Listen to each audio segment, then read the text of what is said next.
అనేటి ఆస్తి పంపకాలు అయినాయి. ఈ ఆస్తి పంపకాల్లో ఎవరు గెలుస్తారు, ఎవరు నెగ్గుతారు అనేది ఈ 25 తారీఖు తేలుతుంది.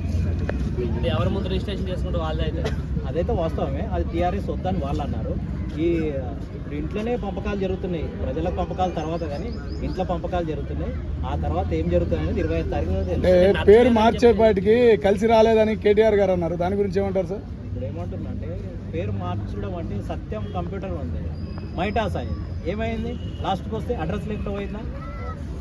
అలాంటి సిచ్యువేషన్లు జరిగినప్పుడే ఎవరికైనా అర్థమవుతుంది పార్టీ అంటే ఏంది, ప్రజలు కోరుకున్న పార్టీ అనేది తెలుస్తుంది. అలాంటప్పుడు మళ్ళీ నేను అదే పార్టీ పెడతా అంటే అది ఇప్పుడు ప్రజలు ఇప్పుడు కవితమ్మ మళ్ళీ నేను తీసుకుంటున్న టీఆర్ఎస్ని అంటుంది. మరి ఇంట్లో పోరు బయట దాకా వస్తుందా, ఇట్లా దాకా ఉంటుందా, అది వాళ్ళకే అర్థం కావాలి. మళ్ళీ కవిత గారు మళ్ళీ టీఆర్ఎస్లకే పోతారా, అది అర్థం కాకుంటుంది. ప్రజల్లో పార్టీ పెడతారా, టీఆర్ఎస్లకి పోతారా అర్థం కాకుండా ప్రజల్లో జనాల్లో ఏమవుతుంది 25 తారీఖు తెలుస్తుంది. అయితే కేటీఆర్ గారు ఏదైతే నాకు టీఆర్ఎస్ చేంజ్ అవుతున్నా, నాకు ఇది కలిసి రావట్లేదు అంటున్నారు. అంటే కలిసి రాక చేంజ్ అవుతున్నారా, లేక కవిత గారు ఈ పార్టీ తీసుకుంటున్నా అని చెప్పి కోపంతో తీసుకుంటున్నారు? మళ్ళీ ఇదే పేరు అంటే ప్రజలు ఎన్నుకున్న పార్టీ టీఆర్ఎస్.